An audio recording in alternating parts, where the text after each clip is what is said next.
석가모니는 고전적인 불교의 창시자로 알려져 있으며 그의 가르침은 인생의 고통과 탈출에 관한 내용, 내면의 조화와 평화, 인간의 마음과 행동의 관계에 대해 깊이 있는 통찰을 담고 있습니다. 이는 불교의 중요한 가르침 중 일부이며 많은 사람들에게 위로와 영감을 줄 수 있습니다. 세상에는 고통이 있다. 고통은 원인이 있다. 그리고 고통을 멈출 방법도 있다. 세상에는 고통이 존재하며 그 고통은 다양한 원인과 요인으로 인해 발생합니다. 고통은 물리적인, 정서적인 또는 심리적인 형태로 나타날 수 있습니다. 석가모니는 이러한 고통의 원인을 규명하고 고통을 멈출 수 있는 방법을 가르쳤습니다. 고통의 원인은 불만족, 욕망, 무지, 속박 등 다양한 요소로 이해됩니다. 석가모니는 인간의 욕망과 탐욕이 고통의 근본 원인이라고 설명했으며 이를 극복하고 해소하기 위해 역경의 극복과 사도라는 불교적 실천과 교법을 제시했습니다. 고통을 멈출 방법은 석가모니가 제시한 4개의 귀결된 진리, 즉 사도의 진리를 이해하고 실천하는 것입니다. 이 4가지 진리는 다음과 같습니다. 고통의 진실을 이해하라. 모든 존재는 변하고 불완전하며 고통을 겪을 수밖에 없다는 것을 이해합니다. 고통의 원인을 규명하라. 욕망과 탐욕이 고통의 근본 원인이라는 것을 깨닫습니다.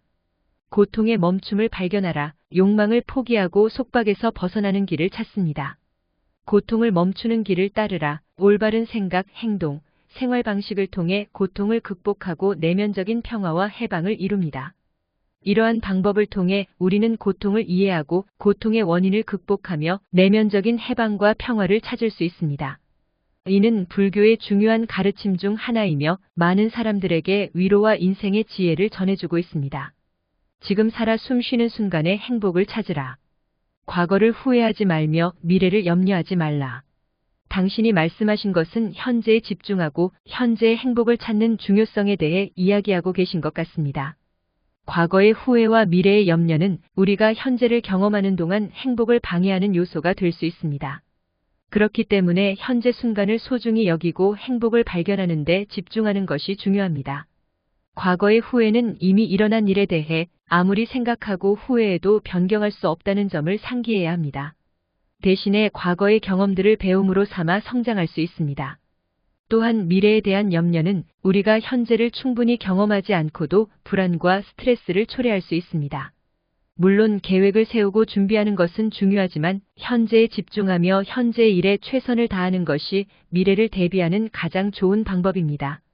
따라서 지금 이 순간의 행복을 찾으며 과거의 후회와 미래의 염려에 집착하지 않도록 노력하는 것은 더 풍요로운 삶을 살아가는 한 방법입니다.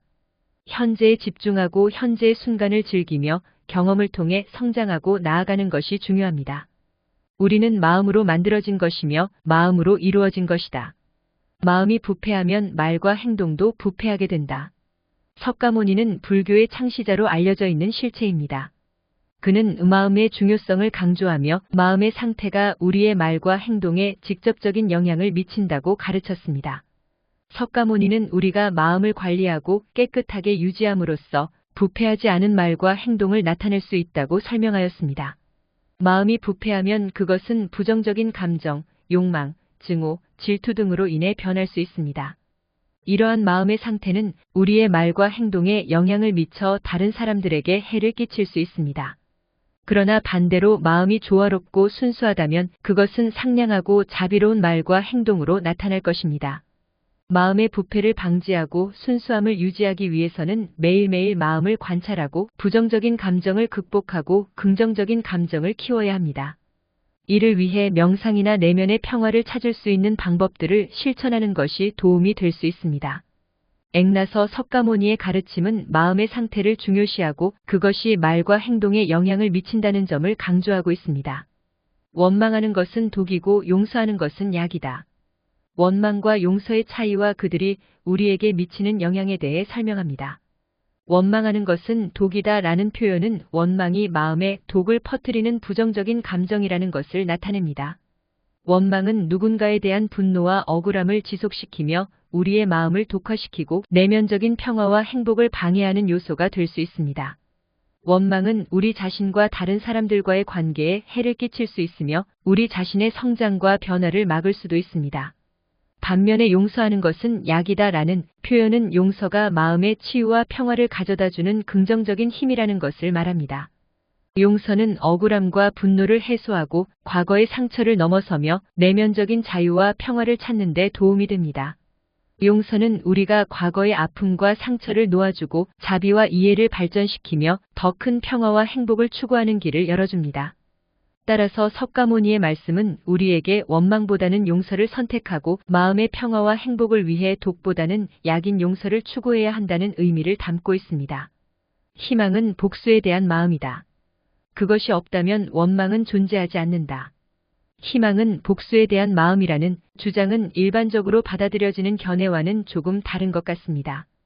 보통 희망은 긍정적인 감정으로 미래에 더 나은 상황이나 결과를 바라는 것으로 이해됩니다.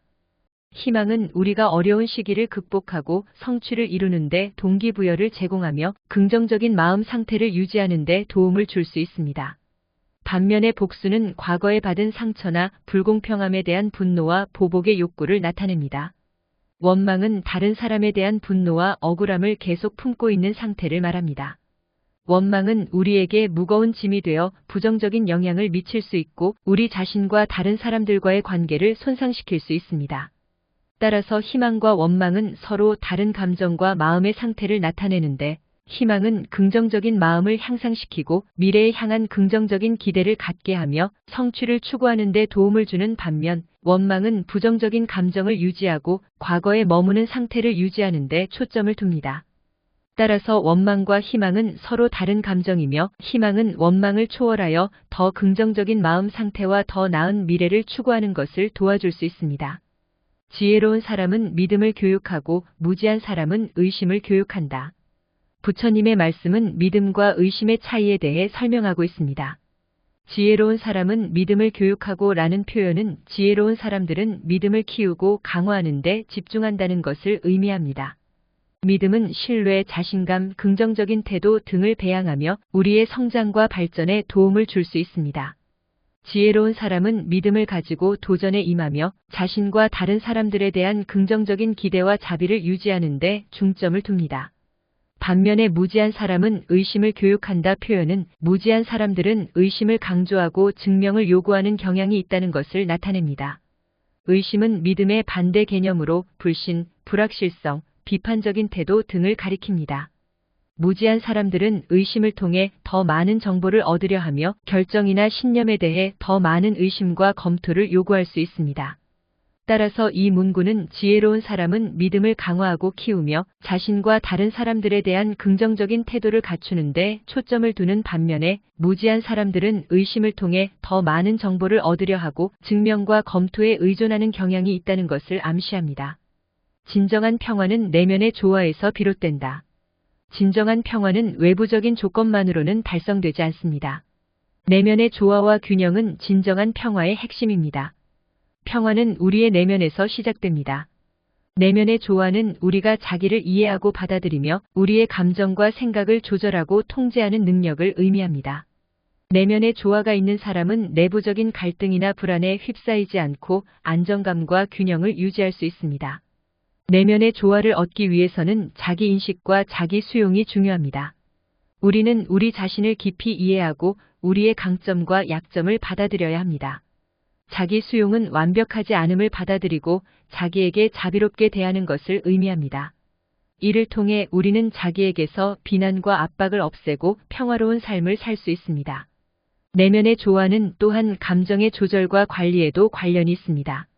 감정을 이해하고 통제할 수 있는 능력은 우리가 외부 상황에 대해 좀 더 평정하게 대응할 수 있도록 돕습니다. 감정의 폭발이나 지나친 감정에 휩싸이지 않고 안정과 평화를 유지할 수 있습니다. 내면의 조화가 있는 사람들은 다른 사람들과의 관계에서도 평화를 유지할 수 있습니다. 상호 존중과 이해, 관용, 타인의 감정에 공감하는 능력은 긍정적인 대인 관계와 평화로운 사회를 형성하는 데에 중요한 역할을 합니다. 내면의 조화를 통해 우리는 갈등을 해결하고 대화를 이끌어 나갈 수 있으며 다른 사람들과 협력하여 서로에게 이로운 상황을 창출할 수 있습니다. 따라서 진정한 평화를 이루기 위해서는 우리 자신의 내면에서부터 출발해야 합니다. 내면의 조화를 찾고 유지하는 노력을 통해 우리는 개인적인 평화와 대인관계, 사회적인 조화를 형성할 수 있습니다. 모든 존재는 변화한다. 변화에 적응하는 것이 삶의 지혜이다. 변화는 삶의 핵심 요소이며 모든 존재는 시간이 흐름에 따라 변화합니다. 변화에 적응하는 것은 삶의 지혜를 가진 것입니다. 우리 주변의 모든 것은 지속적인 변화를 겪습니다. 자연 환경, 사회적인 관계, 개인적인 상황 등 모든 것이 끊임없이 변화하고 발전하고 있습니다. 이러한 변화에 대처하는 것은 우리의 생존과 번영을 위해 필요한 능력입니다. 변화에 적응하는 것은 유연성과 적응력을 발휘하는 것을 의미합니다. 우리는 예상치 못한 변화에 직면할 때 새로운 상황에 빠르게 적응하고 조정할 수 있어야 합니다. 이는 문제 해결과 창의성을 기를 수 있는 중요한 요소입니다. 때로는 변화는 불확실성과 불편함을 동반할 수 있습니다. 하지만 이러한 변화를 두려워하지 않고 긍정적인 태도로 받아들이고 새로운 기회와 가능성을 찾아야 합니다. 변화에 열린 마음과 긍정적인 자세는 우리를 성장시키고 삶을 더 풍요롭게 만들어줄 수 있습니다. 삶의 지혜는 변화를 받아들이고 적응하는 것뿐만 아니라 변화를 예측하고 준비하는 것에도 관련이 있습니다. 우리는 변화가 어떻게 일어날 수 있는지를 이해하고 미래를 예측하고 계획할 수 있는 능력을 키워야 합니다. 이를 통해 우리는 더 나은 선택을 할 수 있고 미래를 대비하여 안정감과 확신을 갖게 될 수 있습니다. 변화에 적응하는 것은 삶의 지혜를 나타내는 중요한 가치입니다.